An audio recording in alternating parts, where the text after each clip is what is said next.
big pallet of glass. You put it on there. It sweeps the first layer off, shoots it around here. Then finally it goes over to the labeling machine, which slaps a label on it, and right after that it puts the born-on date on it.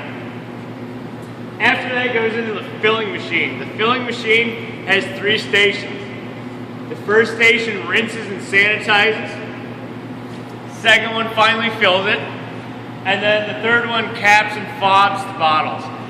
Fobbing basically means that it's shooting a high velocity stream of water into the beer to make it foam up. If anybody knows anything about chemistry, CO2 is heavier than oxygen, so it pushes all the oxygen out before it puts the cap on. After that, all the bottles come down this line into the case packer. All the cases come from upstairs through that little window that you can see down that slide. Then from there, they come down this slide. All the cases end up underneath the case packer.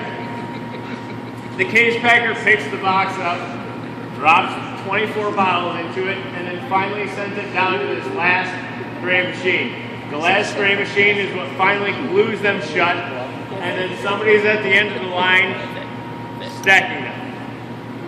After that, all the cases that are stacked onto a pallet end up in our warehouse. There's 72 pallets on a pallet, or 72 cases on a pallet, and then depending on which type of beer it is, it goes into either this warehouse or the one on that side of the wall.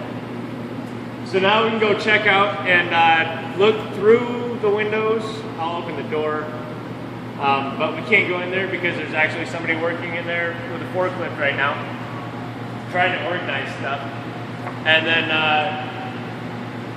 we'll come back here, pour you guys some beers, and then check out the old brew house. You mentioned you lop off